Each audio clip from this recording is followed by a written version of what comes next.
everybody a quick update. The chief just got here, okay? He's meeting with the doctor, and the doctor is going to come out here with him. So that 10 o'clock is going to be a little moving like they always are, right? So 10:05-ish may be more realistic, but we'll figure it out. And also, as an aside, after this deal is over, at 11 o'clock, thereabouts, the mayor is going to visit the officers.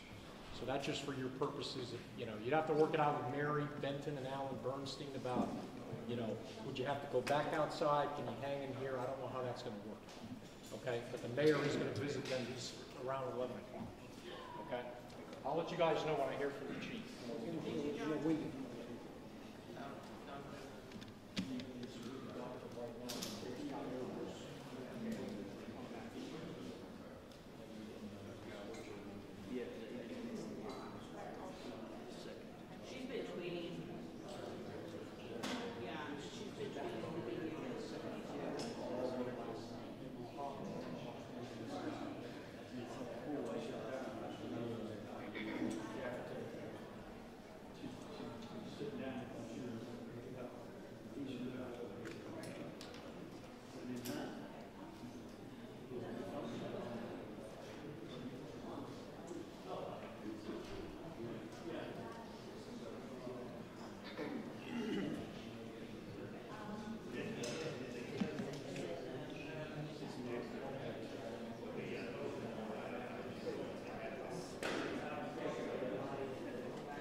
Okay, that's fine.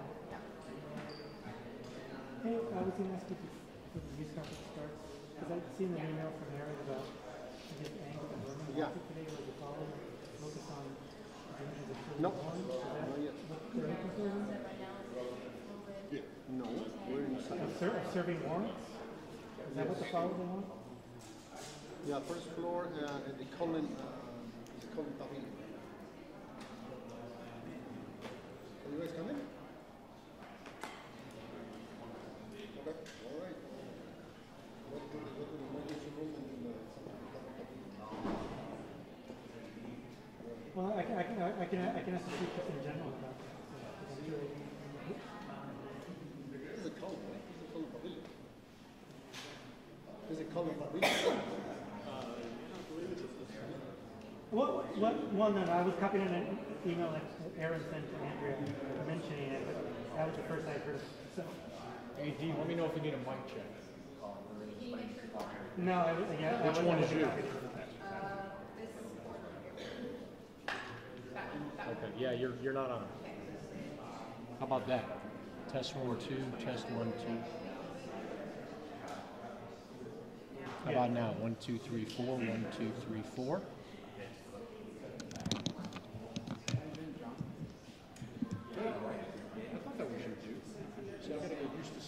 First floor, John Candy. Adam, are you with? Oh.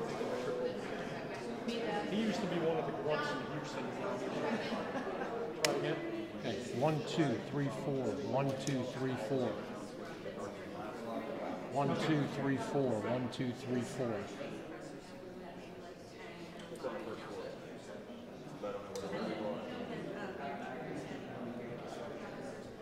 Cool? Okay. You got your shot centered and stuff? Good?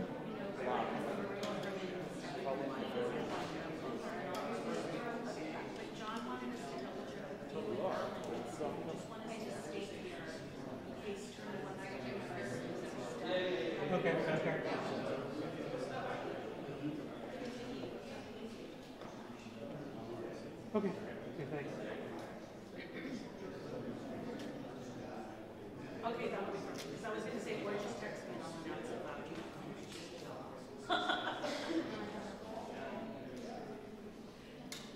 I mean, Hey, yeah, man. it's the atrium in the column below.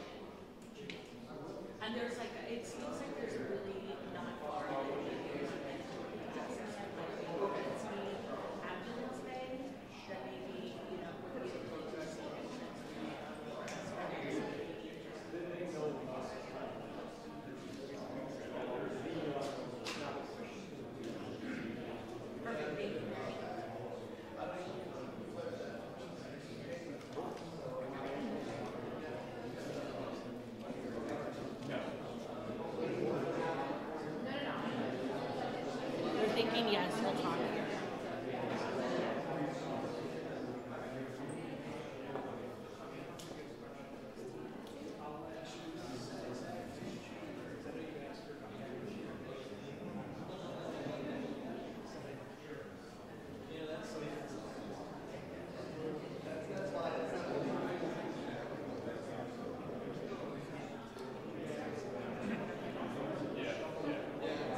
AD, are you good? Okay. They're on their way down. Okay.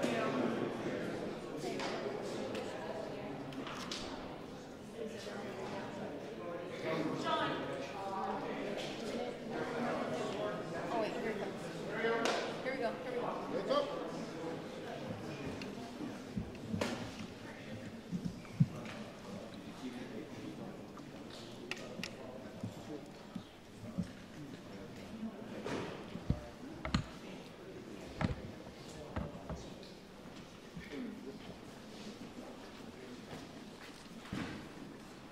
All right, good morning, everybody. Thank you for your patience for being here. What we're going to do this morning is first, Dr. McNutt is the chief of trauma surgery here in this institution that, like we said yesterday, we're very blessed in the city of Houston that we have medical facilities that are second to none, and I believe that many people that in other places may not survive because of the excellence of this hospital. Dr. McNutt will give you a medical update. Understand that there are HIPAA rules that have to be followed and other rules, so she will not be answering questions once she makes her statement. And then we'll go ahead and go through the incident and update the media on suspects and additional information we have today. So thanks, Dr. McNutt, for being here this morning. Thank you. My pleasure. Everybody, thank you for being here today. As you all know, there were 5 Houston police officers injured in the line of duty who were taken to the Red Duke Trauma Institute at Memorial Hermann yesterday. Due to patient privacy and family wishes, I will only be updating you on 3 of their conditions. First of all 3 officers are currently stable. They're clinically stable in our hospital. One gentleman suffered a gunshot wound to the face, was taken to the operating room last night, is currently recovering and will undergo multiple other operations by our facial trauma team in the future. But again, he is stable right now. Another officer also sustained a gunshot wound to the face. Fortunately, he will not require surgery and will most likely be discharged home later today. He's doing well. And finally, the 3rd officer also sustained a knee injury during the altercation. He has already undergone surgery by our orthopedic trauma team. He's also recovering and will most likely be sent home later this week. I would like to take this opportunity to thank our first responders, including the Houston Fire Department, who was available on scene, quickly assessed, treated, and transported the patient to our hospital. I also want to take this time to thank Memorial Hermann Lifelight and also all of the physicians, nurses, and techs in the ER and the operating room who did their job fantastic yesterday. Each step in trauma is critical. Time is of the essence. Time is extremely important, not only in the pre-hospital setting, but also once you arrive to the hospital. And I'm very proud of our team for doing their job yesterday. Memorial Hermann Hospital is here for the men and women who serve our community. We are also honored to take care of our police officers and our community and are always ready to help you if you're injured. Thank you. Thank you. Again, Dr. McNutt, again, on behalf of all of our officers, not just for yesterday, but for what you do, not just for our officers, but this community, we just want to say thank you. You use the word heroes all the time, but the doctors and nurses at this institution, the firefighters, everyone that was involved, the Lifelight, just they're all heroes in our eyes, and we're just very blessed. So again, thank you, and thank you for being here this morning. And so again, I want to update everyone on some of the information that you may or may not have. But let me just say that the involved officers are all undercover narcotics officers because of security concerns and some other issues and ongoing investigations. We will not be releasing names at this point, at this time, but you know, we're very much, Commander Follis, come up here. We're all believe in transparency, and when we can, we'll release more information. So I will be releasing today the names, not the names of the officers, but their age, not years of service, just to give you a flavor for the type of individuals that we have. As you know, yesterday, about 4:30, shortly before 5 o'clock, narcotics officers from the Houston Police Department, from the Group 15, initiated a search warrant at the location at the 700 block of Harding Street. Upon making entry, they immediately came under fire. The first officer through the door, armed with a shotgun, was charged immediately by a very large pit bull that charged at that officer. He discharged rounds that we know that the dog was struck and killed. At the same time, a male suspect came from around the back and started an open fire with a .357 Magnum revolver. That officer was struck in the shoulder. He went down, fell on the sofa in the living room, at which time a female suspect went towards that officer, reached over the officer, and started making a move for his shotgun. At that time, backup officers, other officers in the stack that made entry, discharged their firearms, striking that female suspect. An exchange of gunfire occurred, continued, between that officer who was struck. The first, the officer that I described yesterday, that's 54 years of age, this is the third time in his career he's been shot. And this guy is 54, and here he is, not retired, but actually being the case agent. That officer, who's actually the officer that breached the door, and when you breach the door, you don't make entry, your other officers make entry, immediately knew that he had his partners were down, and he made entry. When he made entry, he himself got shot. After we had 2 officers down and another one shot, the remaining officers in the stack started laying down cover fire, left positions of cover themselves, and they all, I believe, heroically pulled their fellow officers out of harm's way. And then we all know what happened between Life Flight, EMS, and Houston Police, where we escorted everybody here either by ambulance or by helicopter. The injured officers, the officer that was shot in the face, again, that hopefully will be released sometime today or tomorrow or sometime this week, is a 50-year-old sergeant and a 25-year veteran of the Houston Police Department. Another officer that sustained the injury to his knee that actually required surgery and has been completed and will probably get out this week is a 50-year sergeant and a 50-year-old sergeant and a 27-year veteran.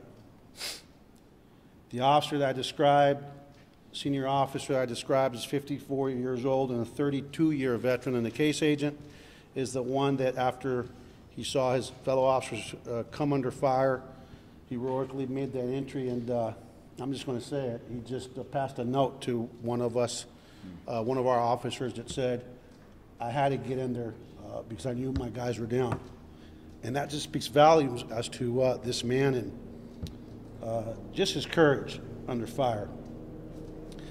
And another officer was a 33-year-old officer, 10-year veteran, and he sustained, again, a shoulder wound, and he was released yesterday, but he did sustain a shoulder wound from a gunfire. The last officer that was struck, you all know that we talked about him yesterday, but the family has asked that we not talk further about his medical condition, but I will say this, he's in a fight, he's stable, but we need to pray for all these officers, especially the last officer. We just need the community's prayers for him and his family, and for all these officers, including the ones that weren't shot. As you can imagine, the guilt that gets in, the what-ifs, the second-guessing, why wasn't me, all those things. So all these officers need prayers. Now, the investigation is ongoing as to the officers that I mentioned that have been shot in terms of which ones, we haven't been able to debrief them, so we can't tell you which one of them at this point, specifically who returned fire. But I can tell you that the officers that affected the rescue and returned fire that were part of the initial stack, there was 9 officers in that stack. One is a 30-year veteran, a 30-year-old officer and a 9-year veteran.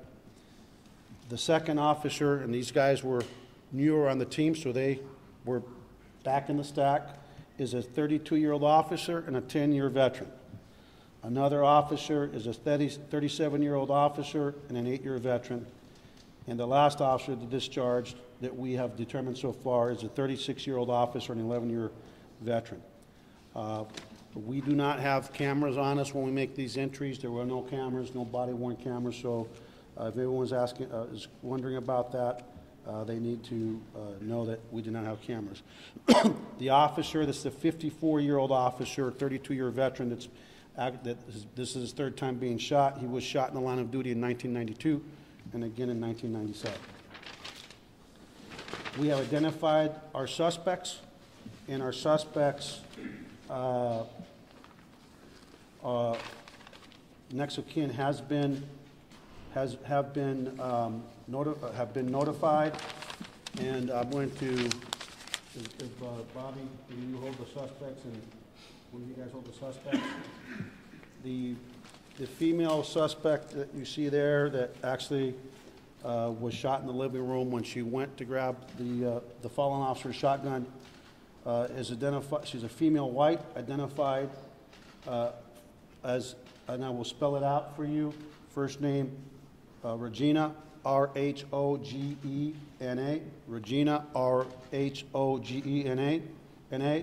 Last name of Nicholas, N-I-C-H-O-L-A-S. N-I-C-H-O-L-A-S. She was 58 years of age. The male suspect that actually engaged in the firefight with the officers is 59 years of age. He's also a white male, and he is identified as Dennis, D-E-N-N-I-S, Tuttle, T-U-T-T-L-E. Tuttle, T-U-T-T-L-E. The female is Regina, R-H-O-G-E-N-A. Last name of Nicholas, N-I-C-H-O-L-A-S, 58-year-old white female. We're not going to talk about their criminal histories. That's part of the investigation, and we've got a lot to go into their background to see what we can learn about. That's part of our ongoing investigation. A search warrant was conducted last night, and a search of the premises revealed the presence of marijuana in the location. We also recovered another drug, white powdery substance believed to either be cocaine or potentially fentanyl. We recovered 2 12-gauge shotguns, 1 20-gauge shotgun, 1 22 caliber rifle, and 1 Remington 700 rifle. Those are the items that were recovered in the target location. The investigation into that location will continue, and the investigation into the officer-involved shooting will continue with the assistance of the Harris County District Attorney's Office. Obviously, our Special Investigations Unit, which is our specialized unit that conducts investigations to officer-involved units, and lastly, the Internal Affairs Unit that will conduct an administrative review into everything from A to Z, tactical plans, everything that went into this operation to ensure that all departmental policies were adhered to. All the officers that were involved in the officer-involved shooting will be placed on administrative leave consistent with the departmental policy. They've all been debriefed. We've had psychological teams. We had 3 of our psychologists here yesterday. Our peer support folks were here yesterday, and our peer support and psychological services will also be debriefing family members of our involved employees or any of our employees that need it, our dispatchers, and just the rest of our team. And so with that, I think I've covered everything I needed to cover, and I will open it up to questions from anyone. Chief, who was the officer that was discharged already? Which one was he? Are you serious? Didn't I already tell you guys that? Let me get my little cheaters back on. He was the one that's already discharged. Was a 33-year-old, 10-year veteran, and he was discharged yesterday. And he actually did sustain a gunshot wound to the shoulder. Chief, you mentioned this officer that was shot 3 times. Yeah. In the line of duty. Undercover officers, how dangerous is this line of work? Well, police work is two things that you know about police work. It could be tremendously boring, 98% of the time, and extremely dangerous and dynamic 2% of the time. But we know that they're always in danger, and it's dangerous business we're in. And we know that, we live in a society where there's a proliferation of firearms, where you can assume there'll be firearms just about every location that you hit. And unfortunately, some people just don't have a respect for the sanctity of life. And so, but what I'll tell you, I am going to rub that man for 2 reasons. One, I want some of his courage to rub off on me, and then the other thing I want to, he's done something good in life that God really watches over him. And I know you can't identify him, but what can you say about him? Did you know him personally? He's a big teddy bear. He's a big African-American, strong ox, tough as nails, and the only thing bigger than his body in terms of his stature is his courage. I mean, I don't know. I think God had to give him that big body to be able to contain his courage, because the man's got some tremendous courage. He went in there, and like I said, he passed the note this morning. I had it going, and I'll get emotional thinking about it. I had it going. My guys, I knew my guys were down. So, what else? Chief, were all of the officers that were wounded inside, were all the wounds sustained inside the home? Inside, either inside or at the doorway. So it was a very tight quarter. Unfortunately, when you're going through a door, that's really a fatal funnel. And once you go through the door and you have the first officer that went in with the shotgun go down, our officers don't have a choice. They've got to enter that fatal funnel, go through. The tactical advantage really is in the hands of the suspect, but that's what they get paid to do. You know your brother's down or your sister's down, you go in. That's what they did, and we're really proud of them. Is there a sense that the suspects knew full well that the officers were going to be going into that house? That's part of the investigation. I can't tell you if they had a lot of drug houses, and I can tell you this. Chief Dobbins and I were talking about it. The neighborhood thanked our officers because it was a drug house at the community. There are eyes and ears, and that's how we started. And they said thank you.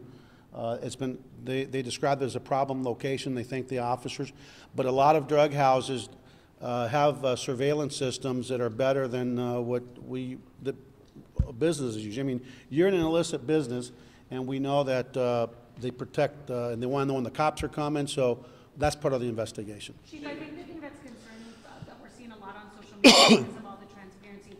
Yeah, people are thanking you all for taking the tip seriously and then moving in like you did yesterday. However, a couple of schools are in the area. Nice day yesterday. There are parks nearby, less than a quarter-mile away.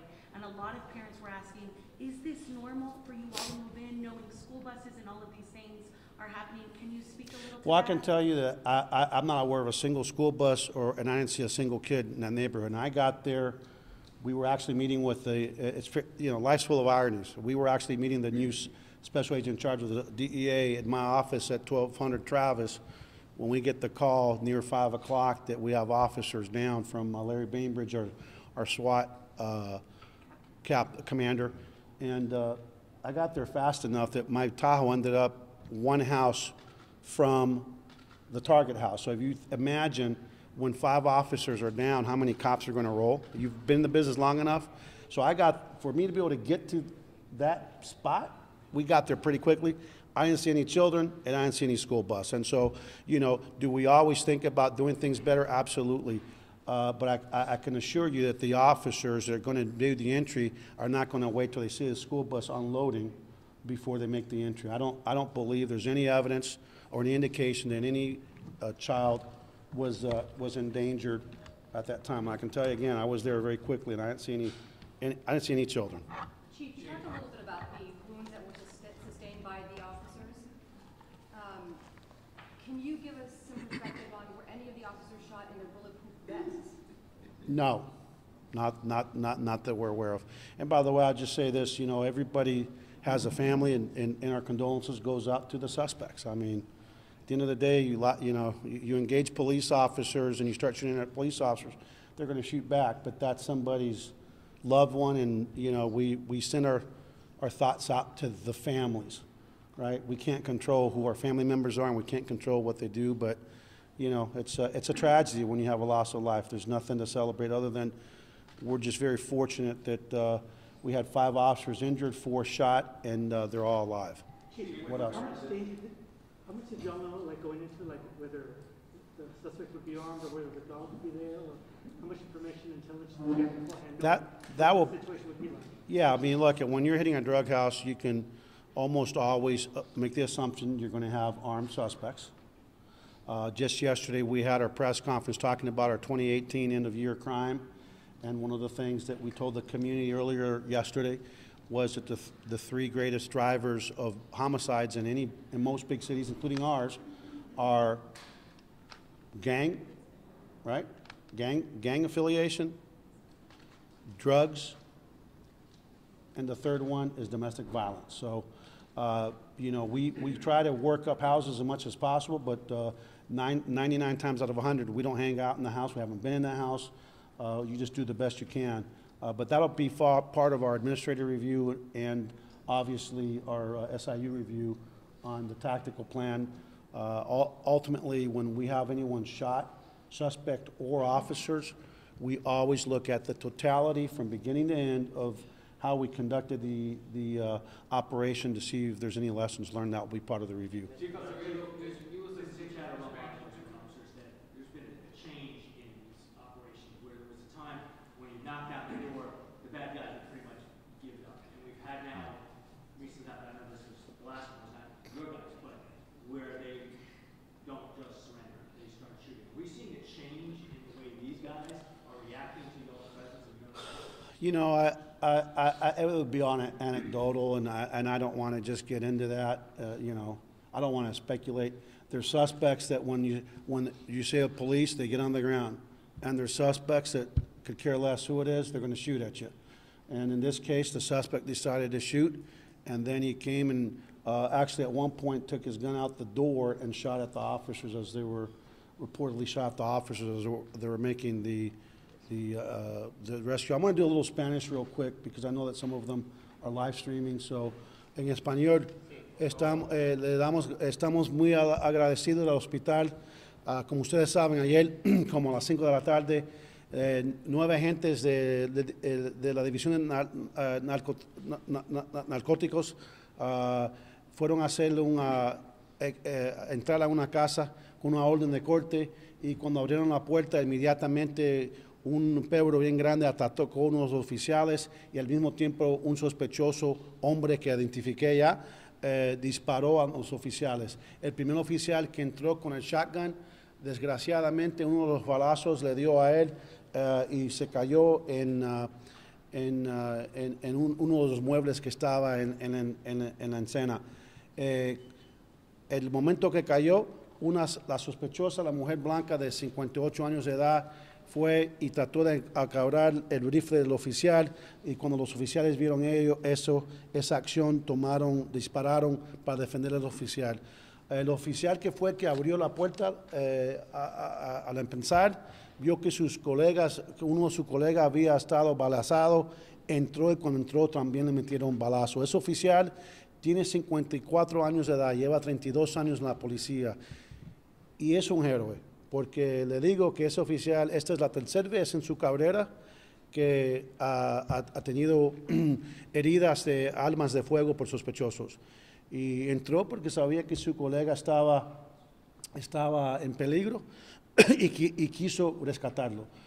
Y para mí habla sobre el corazón de nuestra comunidad, el corazón de nuestros oficiales, el coraje de nuestros oficiales y debemos todos estar orgullosos. También quiero que sepa la comunidad hispana, latina, que está aquí, inmigratoria. Acuérdese que ese vecindario, esa área, casi todas las personas que viven ahí, muchos de ellos son hispanos, son latinos, son inmigrantes y tengo orgullo en saber que tenemos una relación con nuestra comunidad que tienen confianza con el departamento policiaco, con el departamento policiaco y reportaron, porque sin reportar el veneno que están vendiendo ahí sigue, envenenando a nuestra juventud, envenenando a nuestros niños y queremos decirle a la comunidad, especialmente a la comunidad que es inmigratoria, que a lo mejor está indocumentada, gracias por su coraje, gracias por ser nuestro compañero y gracias por tener confianza con nosotros, porque sin los ojos y la cooperación de esa comunidad, no podemos hacer lo que hacemos. ¿Ok? En un inicio habían comentado que los sospechosos eran de origen hispano. Esta situación cambió ahora. Que habían mencionado su identidad como hispano. ¿Quién dijo? ¿Nosotros? ¿No?